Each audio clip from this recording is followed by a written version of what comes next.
So brought to you by Harry's. Get a shave that's a cut above the rest.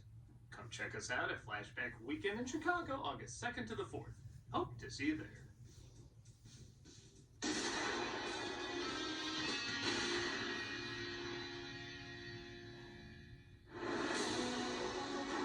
Hey, it's the the incredibly impressive three. They're back. Wrong. That's all wrong, darling. Hello, I'm the Mustache Man. Remember, it's you. Hey, Greg. Well, since we're doing yet another reboot of Fantastic Four, we decided to bring back the adequately impressive 3. Yeah, but we're sick of it always sucking. So we're taking notes from Edna Lode about what we want to see in Edna Lode. Is talking your superpower or my kryptonite? The thought is, if their superhero team can be better, our superhero team can be better. Darling, you can't walk around in dark outfits like that. Why not? Dark outfits are edgy. You're superheroes. Your outfit should be your uniform that stands out when people need help. You can't all be Batman. Well, what do you prefer, yellow spandex? Yeah, that'd be stupid. Oh shit, we are behind on the times. Write that down. Also, how many crimes have you stopped? Well, that's easy. I don't think we've stopped any crimes. But you're superhero. All right. Why do we keep forgetting that? Write that down. Oh, this is hopeless. Look, it's not our fault that one of the greatest superhero teams of all time is constantly botched. Yeah, we're not here to inspire. We're here to exploit. Fine. But what about the family dynamic? What do you mean? The camaraderie, the resilience, the glue that keeps you all together. So that's it? What, we some kind of superhero family? Okay, we have to stop laughing at things because then it happens. Write that down. You are a disgrace. But at least we have no capes. Capes are back in. Hey, no fair. We didn't even laugh on that one if things still happen. You have to want to be heroes, not just make money. But it's the Hollywood system. Literally, no one knows how to do that. We're not even making money that great. Well, take inspiration from an actual superhero family. Oh, I remember this. What money-making franchise was this from again? It wasn't a franchise yet. How did they utilize their built-in audience? They didn't have a built-in audience. Well, surely the studio had done superheroes before. They barely even animated people before. She's lying. There's no way this came from Hollywood. It came from Disney. Well, now I know she's lying. It's been 20 years since the film fans called the real Fantastic Four movie The Incredibles. This had a few major firsts for Pixar. It was the first film to star human characters, the first to have a pretty high body count, and the first to focus on more hand-drawn designs as opposed to CG. Sure, the previous Pixar films certainly had storyboards and could be drawn in 2D, but it's clear they were designed as 3D models first. Hence why there's such a focus on plastic toys, reflective fish, and hairy monsters. Stuff computers are good at replicating, but rather than trying to make the humans look real, something they really had trouble with at the time, director Brad Bird used his unique 2D designs and found a way to make them look exaggerated yet appealing in the 3D realm. So many of these characters look like they were drawings first. Hell, half of them just look like Iron Giant characters given a CG facelift. Plus, the movie dealt with, okay, not a new idea, but a rarely perfected idea at the time, the superhero family.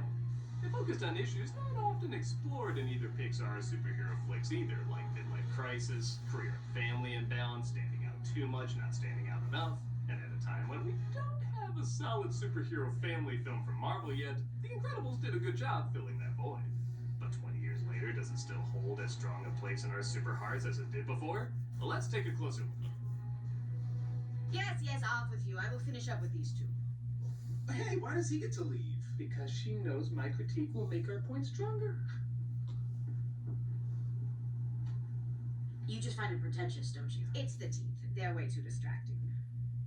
The film opens on an interview with Mr. Incredible, played by Craig T. Nelson, Elastigirl, played by Holly Hunter, and not April Bowlby. Fear not, DC will stop him from just using that name on merchandise. And Frozone, played by Samuel Jackson. Who wants the pressure of being super all the time? Settle down. Are you kidding? I'm at the top of my game. I think I did.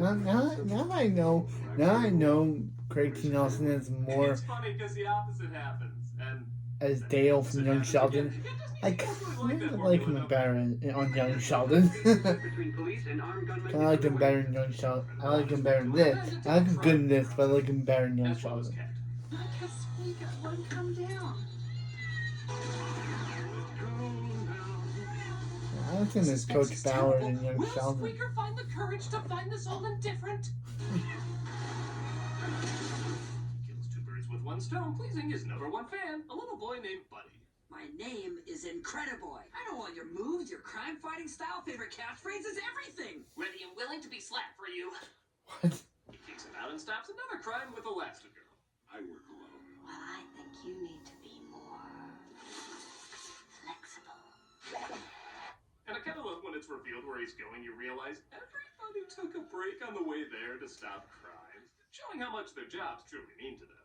Also, I never noticed this. That made me laugh. Are you doing anything later? I have a previous engagement. Hey, wait, who else you marrying? It is funny comparing the animation of 20 years ago to now. The fleshy textures are a lot more Joshua-y, should we say? But like I said, the designs are really appealing to look at. I think this film played a big part in helping people realize the importance of utilizing a 2D style in 3D film. Except how he has no brow bone. That always drove me nuts. While stopping yet another crime. Jesus, is Bane in charge? What's up with this town? Stopping a villain named Bon Voyage. I can fly. Can you fly? Fly home, buddy. I work alone. Oui, est complètement ridicule. Very perceptive, making the mind French. Almost totally makes you overlook that he talks. He lets the villain get away while saving Buddy, who also causes a train to almost go off track. You mean he got away? Skippy here made sure of that. Incrediboy. You're not affiliated with me. I don't know you! Bobby. Late to his wedding with Elastigirl, as things are looking chipper and bright until suddenly people start suing the heroes, or supers as they're called, for causing damages while saving people. 5 days later, another suit was filed by the victims of the L train accident. Incredible's court losses cost the government millions. Another hero known as the Red Lobster is under a similar suit. Because of this, supers are forced to go into hiding as Mr. and Mrs. Incredible are now Bob and Helen Parr, living normal lives in suburbia. Helen adjusts well to it, but Bob is miserable as the color is literally sucked out of his life. Don't tell me about their coverage. Tell me how you're keeping insurance hair in the black. It's Dinosaur from Toy Story. Oh, sorry, I guess I couldn't decide what joke to go with there. They have two kids as well, a boy named Dash, played by Spencer Fox, and Violet, played by Sarah Bond. Walter Sheldon was also good in Young A Sheldon. secret like their mom and dad. Our powers made us special. Everyone's special. Walter Sheldon was also good in Young Which is another Sheldon. way of saying goodness. I'd be comfortable. That was Disney's new slogan. No. Bob and Helen have differences on how to teach their kids to live with their powers, as Helen is watching out for their protection, but Bob doesn't want them to hold back who they are. How fast do you think you were Bob, going? we are not encouraging this. I'm not encouraged. Honey!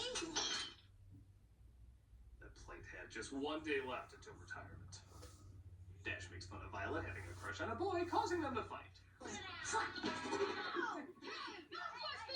Not gonna lie, I always thought her having two powers was a little weird.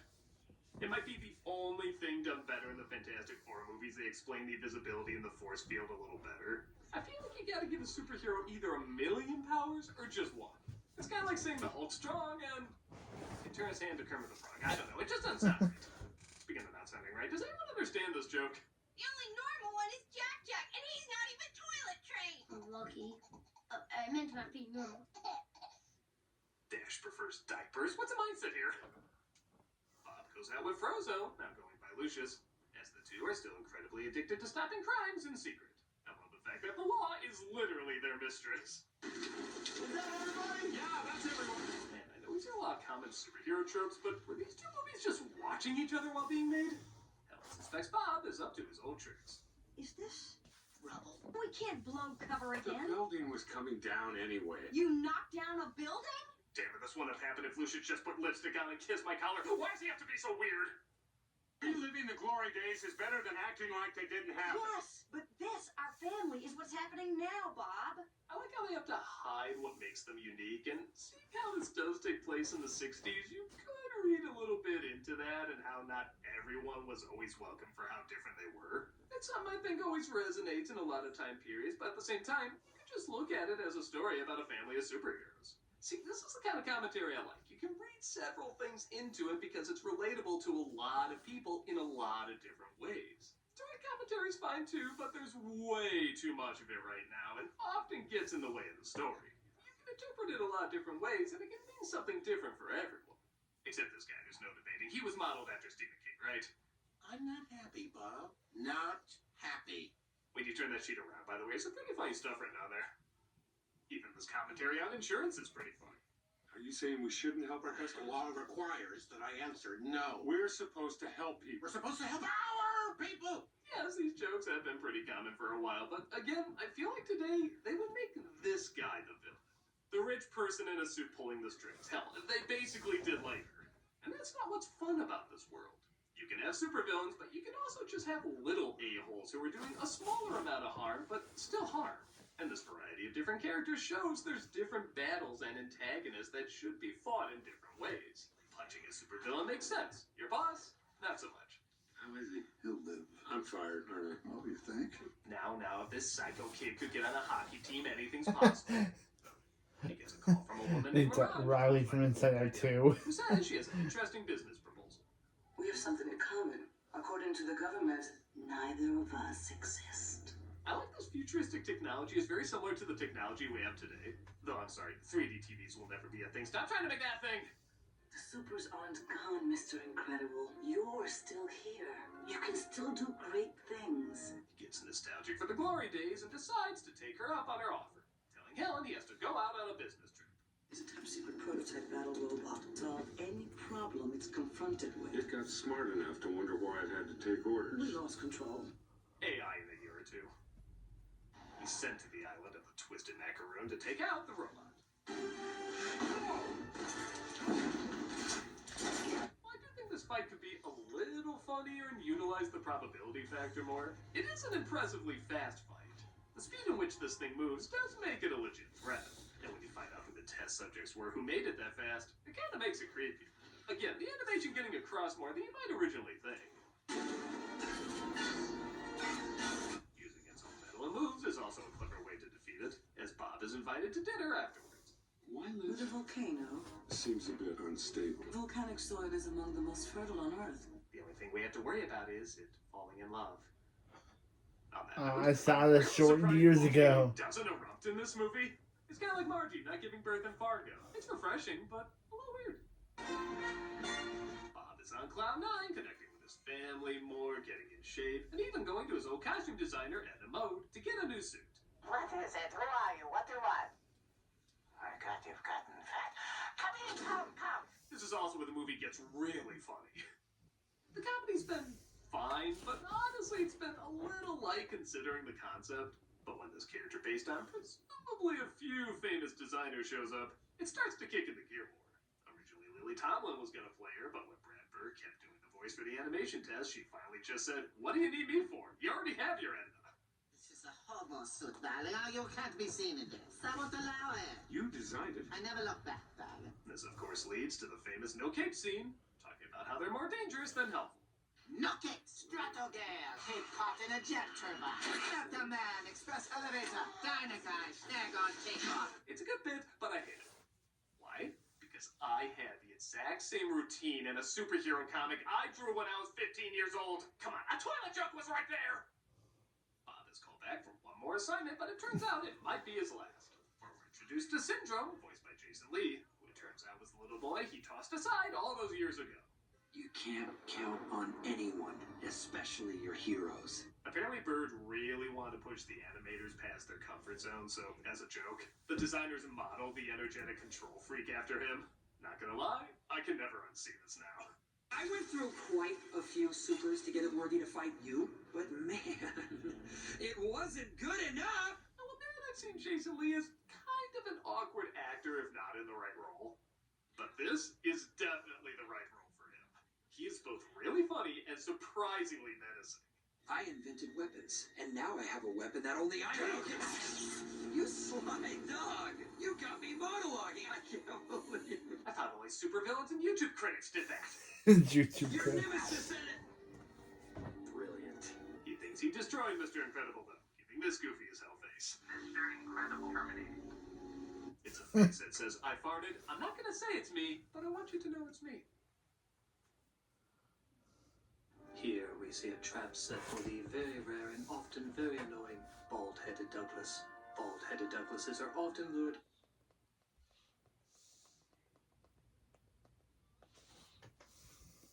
Content 5 days a week. Hope to see you there.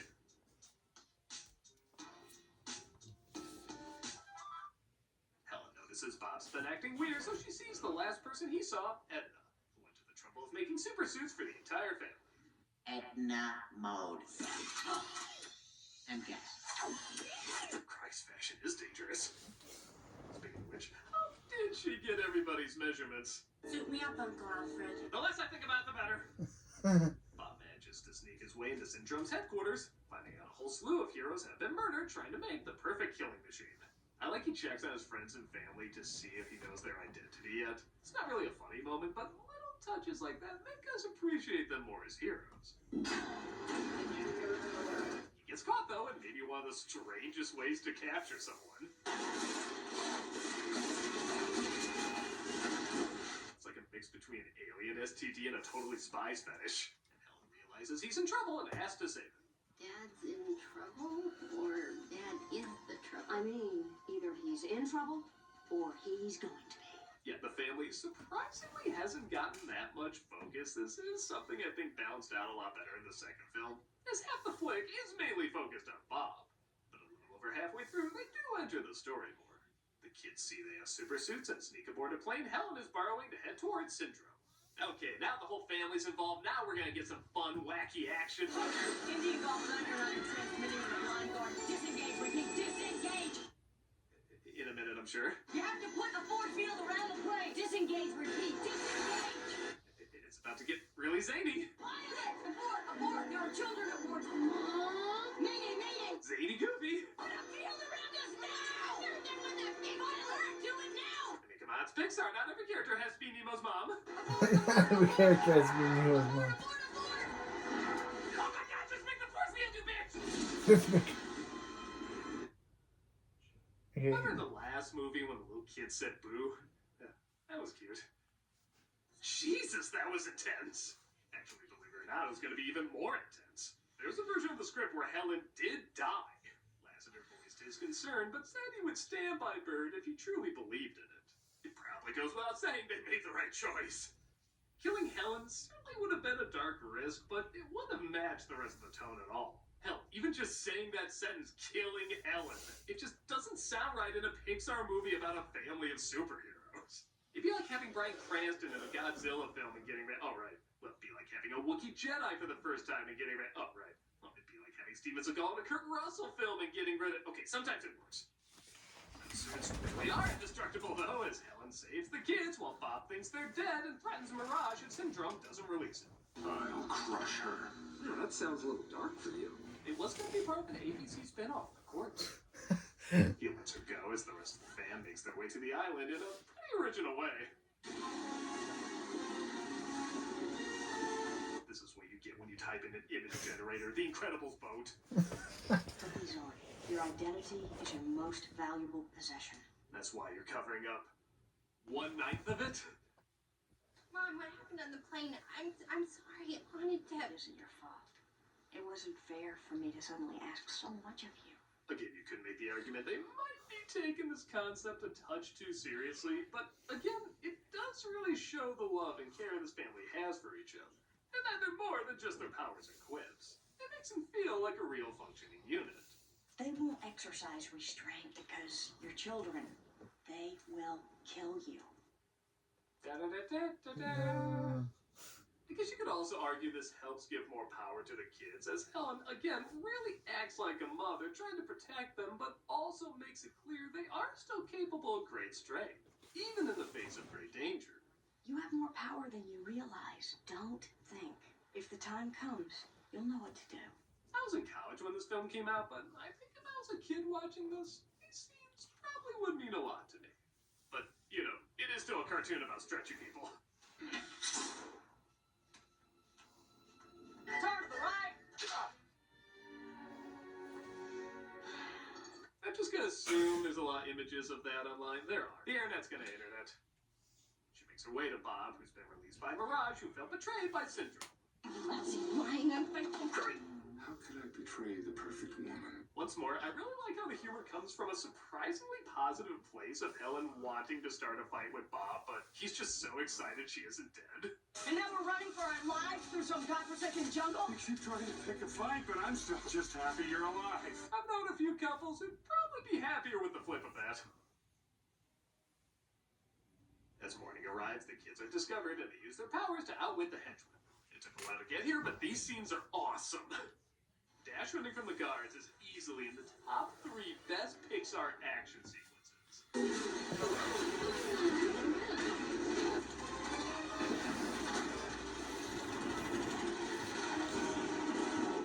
I don't even have much to say. I just get really sucked into how well done this scene is. Now we see time travel when CG effects are less impressive than this Pixar movie. The future.